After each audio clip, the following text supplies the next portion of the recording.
So this is, I think, really beautiful custom that before we leave our teacher, then we formally ask for forgiveness if there is any action of body, speech, and mind which might have been inappropriate, intentional, unintentional, in public, in private. We ask for forgiveness.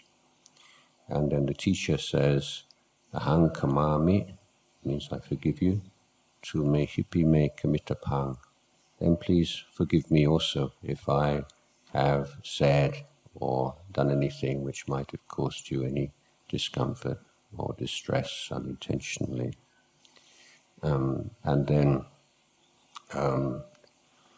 the teacher also, such an occasion, says that just as I forgive you for anything inappropriate that you might have done, I also express appreciation for all the hard work and the effort and the sincerity and dedication you've all shown during these last few days, or this period together, and that any merit that I've made through sharing the Dhamma with you, I share with all of you. So this is how we end. Endings are very important. Endings stick in the mind disproportionately. This is why whatever kind of meeting, we have like a beautiful harmonious meeting together, or maybe sometimes not such a harmonious meeting with people, whoever it may be, it's really important to end it in a good way, because that's what sticks in your mind. So even if you have like a meeting or a business meeting of some kind, or a family meeting, and it's a bit stormy meeting, and some strong emotions expressed, you observe if you can end it kindly, and so just now I'm sorry, I got a little bit upset, and it's a sensitive issue for me, and if I said anything inappropriate, please forgive me, and just try to find a way to resolve things as best you can before you leave the room. You notice when you look back on that meeting afterwards, that sense of resolution and forgiveness at the end of the meeting sticks in your mind more than the arguments and the bad feelings that preceded it. So this is a simple observation of human psychology, but it's a good thing to remember. And similarly, every day, you have good days and bad days, and don't go to bed in a bad mood. Just with anxiety and anger and or unresolved feelings towards your other family members. Try to end the day as best you can. Obviously, you won't be able to resolve everything, but making that effort to try to bring every day to a wholesome ending. So a few minutes of just a little bit of chanting and meditation.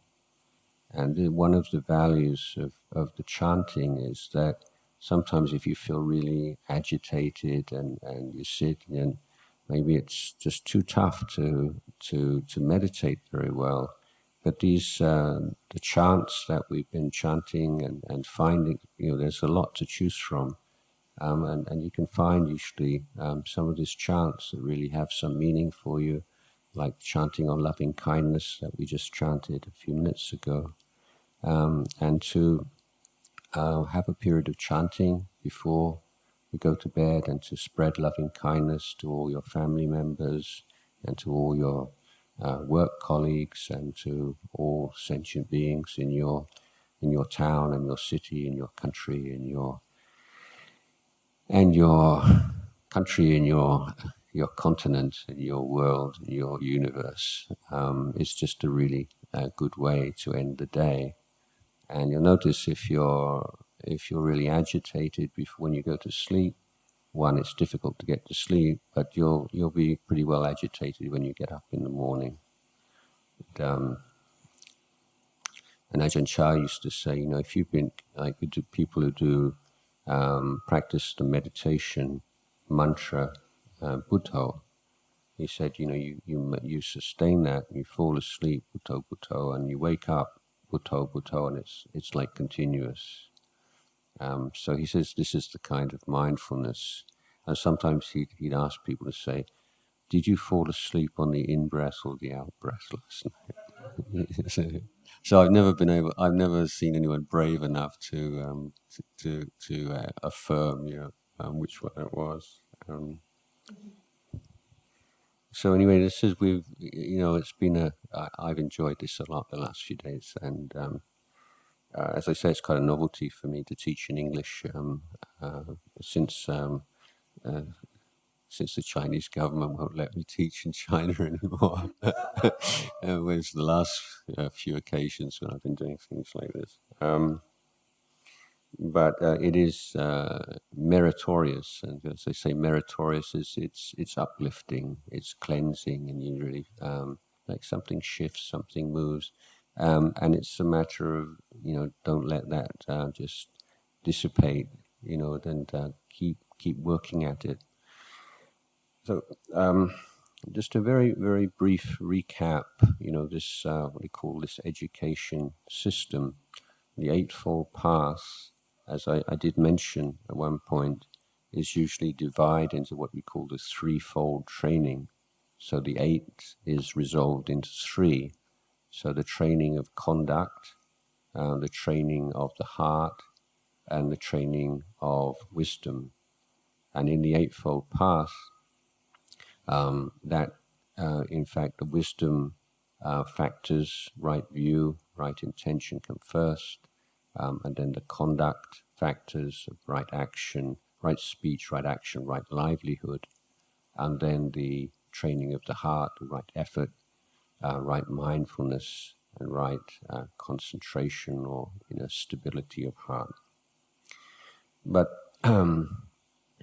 in my own efforts to try to find a way of integrating this into school system, one of the obstacles was that if you tell parents that you're trying to establish like an ordinary education system for children on these principles, it sounds too religious, and people are afraid that when they graduate, the kids want to become monks or nuns or something like this, which is not the purpose.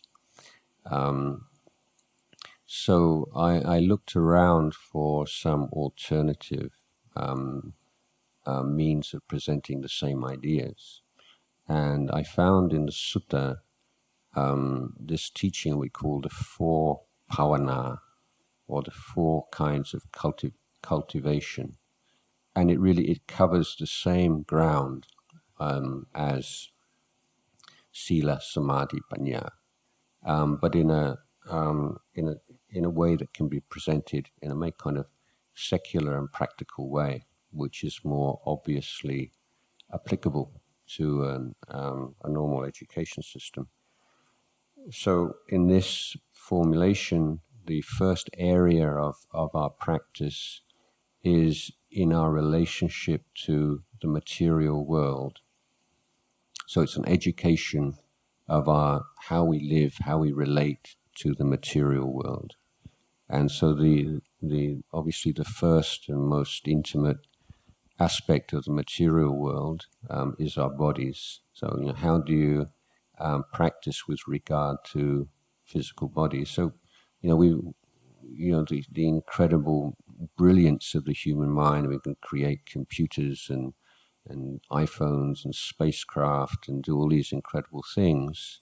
And yet on this most basic kind of kindergarten level of treating your body wisely, most people fail miserably.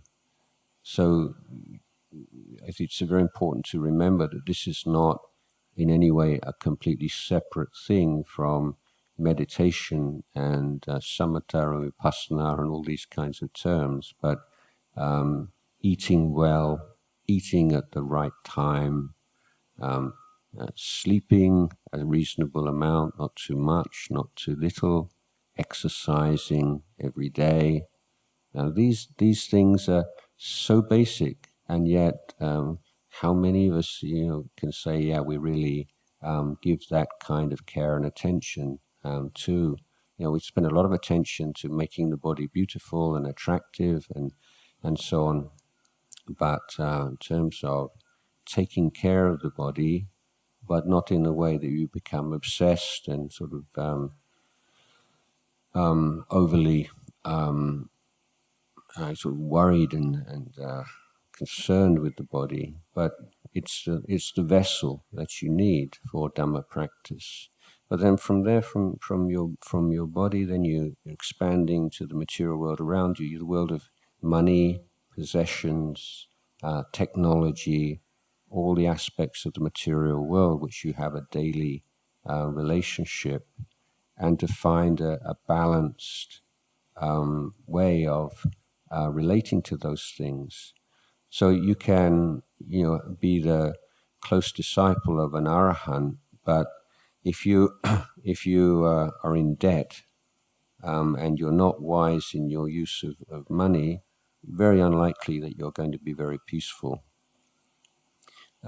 So care and attention to money matters, care and attention to these basic mundane things. And of course, big one is social media and technology and devices.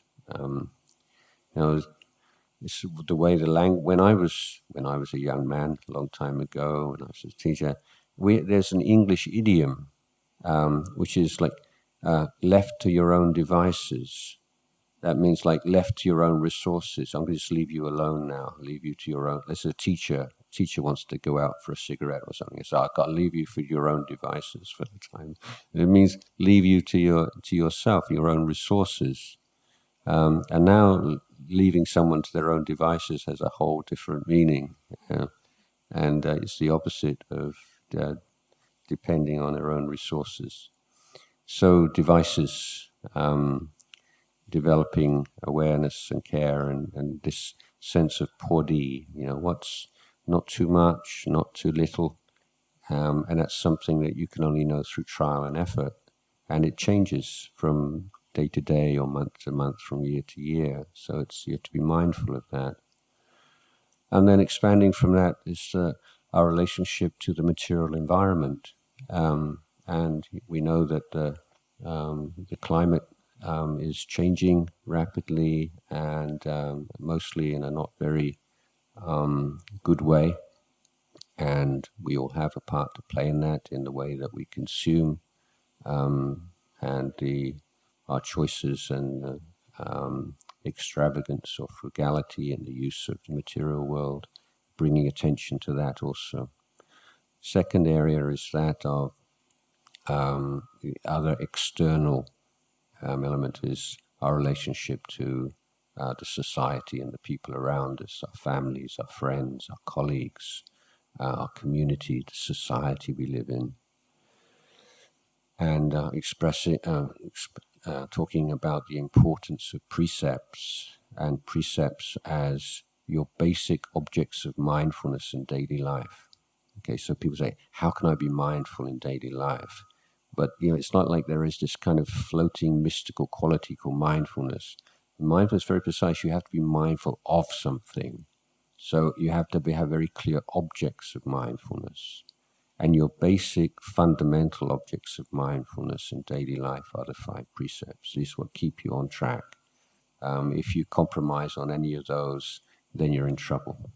If you're on track with the 5 precepts, then momentary lapses of mindfulness and foolishness and greed and hatred, they don't have any really lasting effect. You can get back in the saddle and make amends for that without too much difficulty. The Buddha referred to the 5 precepts as the greatest gift that you can give to the people around you, because the fundamental human need is safety before anything else. If you feel unsafe or your family is unsafe, you can't be at peace. You're constantly on edge. And if we're in relationships or in any environment where we feel physically unsafe, or we're liable to abuse of any kind, or we don't trust the people around us, then you can read all the Buddhist books you want, and you can listen to all the YouTube talks, and it won't go very far, if you're in a situation where you don't feel safe. And receiving that feeling of safety and giving that feeling of safety is absolutely fundamental to both individual cultivation and also healthy families and healthy communities. So you say, I still have some. You say to your people around you, yeah, I'm not perfect. I'm not a saint. I still have feelings of anger and aversion, and I lose my temper sometimes, and I get irritated and so on. But no matter how negative I feel, I promise you, I will never abuse you physically or verbally in any way. So this is not like an overly idealistic standard, that we should all love each other, and it's a hippie idea. It's not realistic. But what we can say is, yeah, I'm working on this. Okay, I'm really trying to work on reducing this anger and negativity and ill will in my heart. It's a work in progress. But in the meantime, I reassure you that I will never hurt you physically or verbally.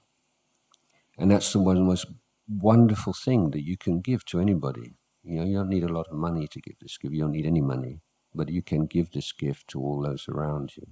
You say, I'm still greedy. I still see things. I would really like that, and it would be so cool, and that would be so great.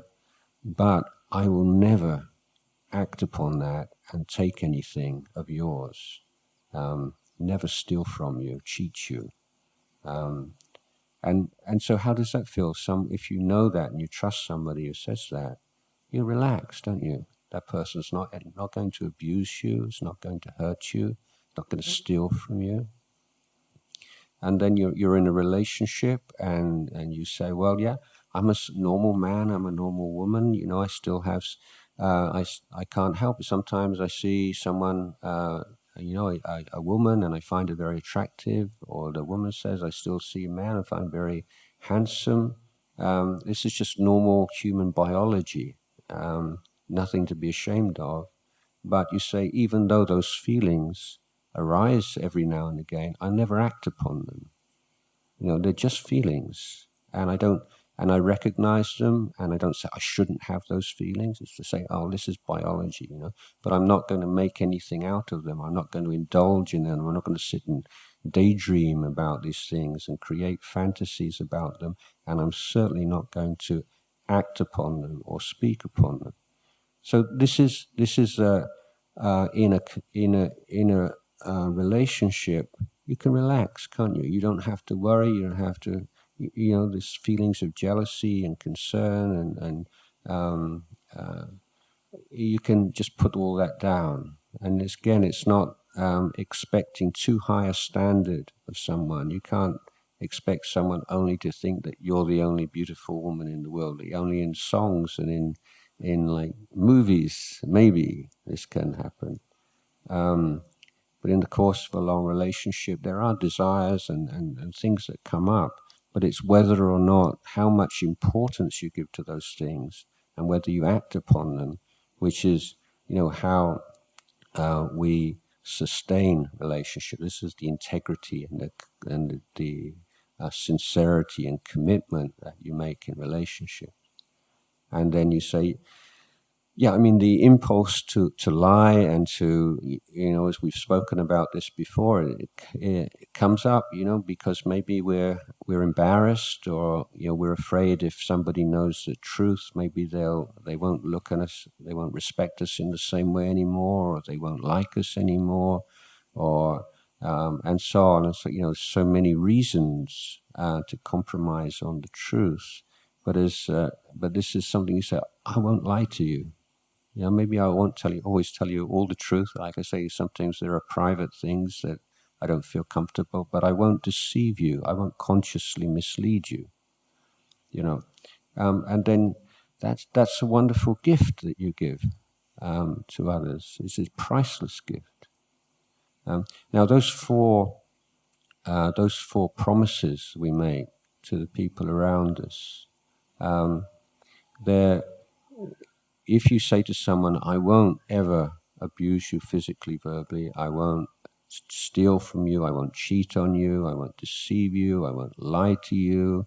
But, if every now and again I have a drink, I'm not sure, I'll try, but, the whole thing just crumbles, doesn't it?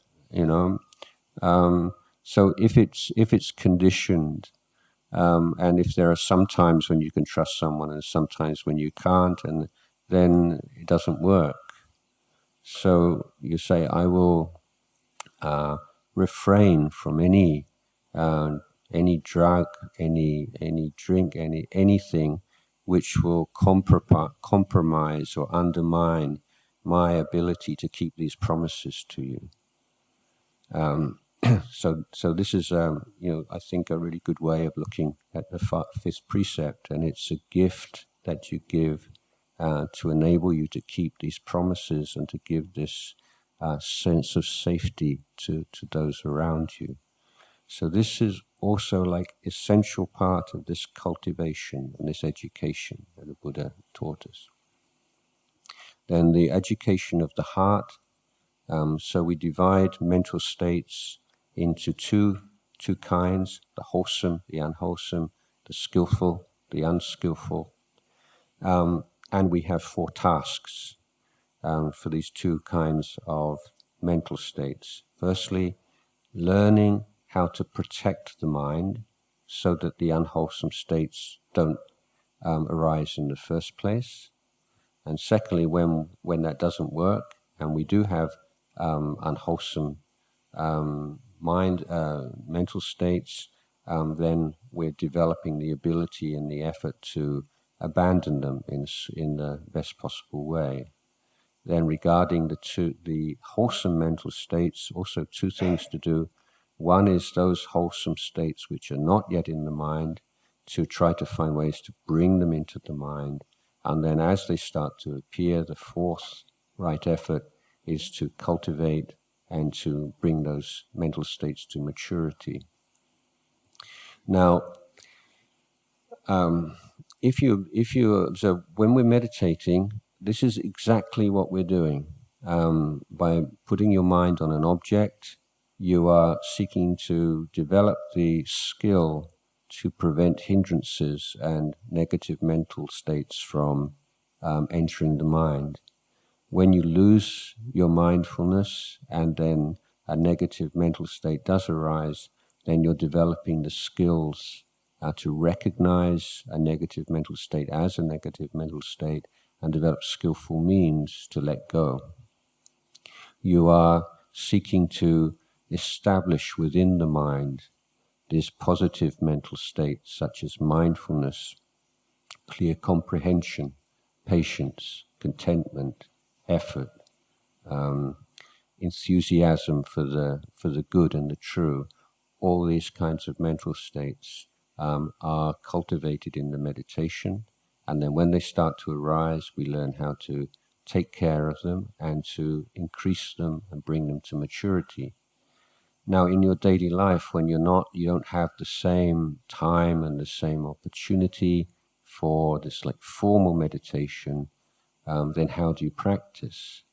Well, if you look at practice in terms of these 4 right efforts with regard to negative, positive, negative mental states, that gives you a real, a very clear approach. So I often give this example: you drive to work in the morning, and you say, what are the kinds of negative mental states that I need to protect my mind from, that will usually arise when I drive to work? Oh yeah, maybe I'm getting stressed out, or I get angry with people who drive selfishly, or and so your strategy is, and it's like a challenge. Okay, can I drive to work today without those negative mental states arising? What do I need to do with my mind in such a way as to best protect it? And if those negative mental states do arise, what am I going to do about them? And then what kind of positive mental states can I arise? So you go into a meeting, you're going to a meeting, if you sit there and close your eyes and just watch your breath, you'll probably get the sack unless you're the CEO, in which case you'll probably be thought of as a genius, but otherwise, you get kicked out. It's just not the right time and place.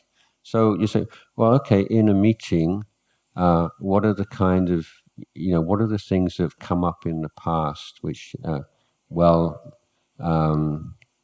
get bored, or I get, frustrated when people go on and talk off topic, and when people get too full of themselves and become very conceited, and these kinds of aversions that come up, and so this, so apart from wanting to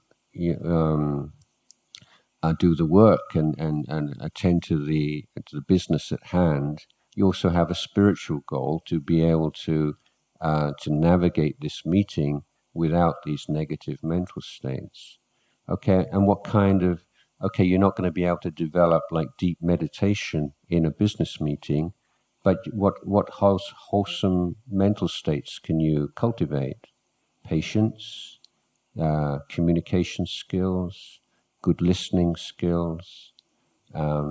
So, that you can establish spiritual goals even in the most kind of worldly situation, if you're looking at it in terms of this protection against unwholesome mental states and dealing skillfully with those that do arise, establishing wholesome mental states and cultivating and increasing those that have already arisen. And this is how you have this sense of sustaining practice throughout the day. If you're not thinking in terms of, I haven't been able to meditate all day today, but if you have this sense of, I've done a lot of really good work today. Developed some patience, developed some kindness, been a lot more mindful and careful in my work, and so on. So this bringing this quality of attention to daily life. And there are these short periods. You might be standing in the lift, going up a lift, like 3 minutes, 4 minutes even. So what do people do? Sometimes people look in the mirror and look at them and admire themselves, and some people just like sort of dream. But this is the time where you can do some formal practice. Just establish your if you're standing there, you don't have to talk to anybody. Just come to the breath, and you just let go of the tension in your body. Reestablish mindfulness, and there are these short little periods: 1 minute, 2 minutes, 3 minutes, 5 minutes. Whether it's walking up and down stairs, standing in a lift, where you can come back to yourself and make a fresh start if you're getting a little bit stressed out or you're losing your awareness, and you can avoid that feeling of the end of the day. What a day, because you're not allowing that stress to accumulate over a period of hours, over a period of the day. And the last area is this wisdom cultivation. And this is learning to look and to learn from experience, And these three characteristics. The most obvious and apparent is change, and we call mainer, the unpredictability, the maybe not nature. When we have this strong emotion, within that strong emotion is a sense this is real and this is permanent.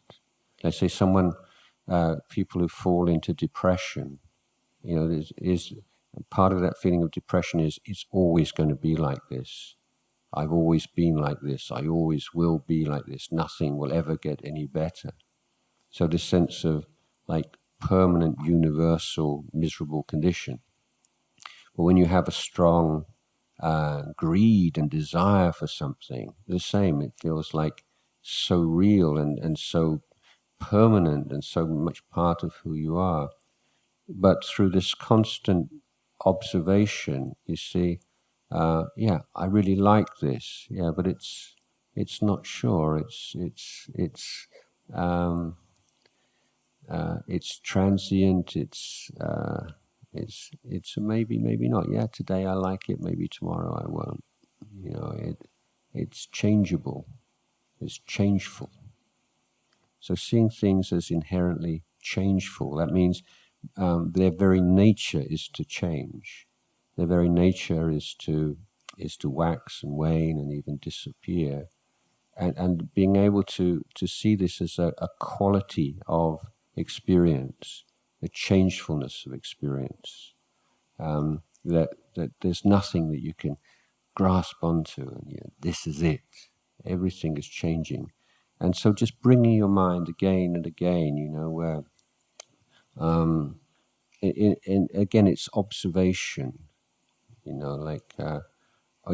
have problem with somebody at work, and you say, oh, what a misery having to work with this guy. So, and then one day you say, yeah, these days things are a lot better than they used to be. He seems to have changed, and these kinds of experiences, so mundane, and so many of them use things that really seemed to be one way, and then it wasn't the way that we thought they would be, and we were really worried about something, and then it completely turned out another way.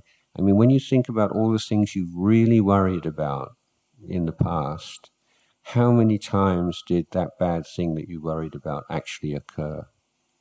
Very few times, maybe even never. So remembering that, when you get into this worry mind, you have this database of groundless worries from the past. You can, I used to worry about that, and I used to worry about this, and even stronger, and it didn't happen like that. So so what if this and what if that? Yeah, well, what if it doesn't happen? So just one more point, and I often come back to this story again and again because really influenced me. Was a story of Ajahn Sumedho in England in the very beginning, when there were a lot of people before they moved into the countryside, living in the city, and a lot of people would come and heard they were monks and wanted to come and sort of challenge them, and some asking questions, but others wanting to put them on the spot. And so this man came and said, "Okay, you're a pacifist, that right? You don't hurt or harm any living being.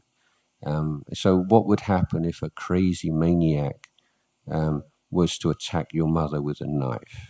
What would you do?" This is a classic kind of moral dilemma, a pacifist moral dilemma. So what Ajahn Sumedho said was, I don't know. And this I love this, and I think it's so important, especially as you become older and you become an authority figure. Be brave enough to say you don't know when you don't know. There's no shame in not knowing. Don't pretend. This is like fourth precept as well. You don't have to know. He said, I don't know. He said, I don't know, but I am confident that if I practice mindfulness, if I'm mindful, I will conduct myself, I will respond in the best possible way.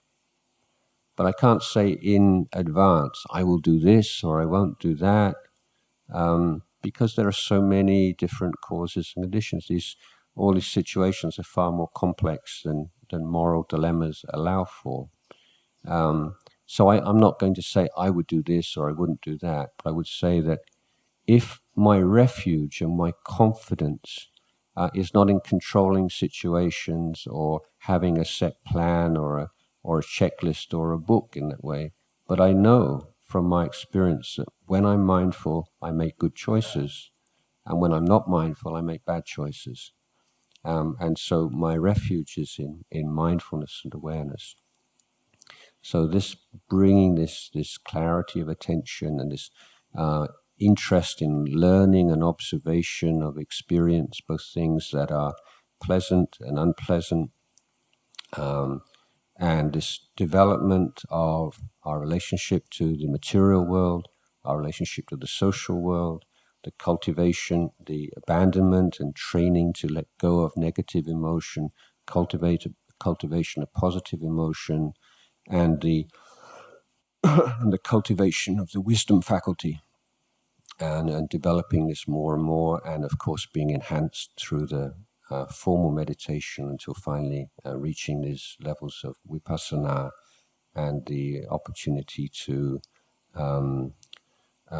be free of the very liberated from the very roots of all suffering. So I'd like to share these words of advice and encouragement with you all, and Moldana, and express my appreciation of all the efforts you've made the past few days. And we'll be traveling off home in various places, different countries, and so those of you who wish you all safe journey home, and some of you will be traveling with me a little for another day, so we'll have a bit more time together. But may you all be well and happy.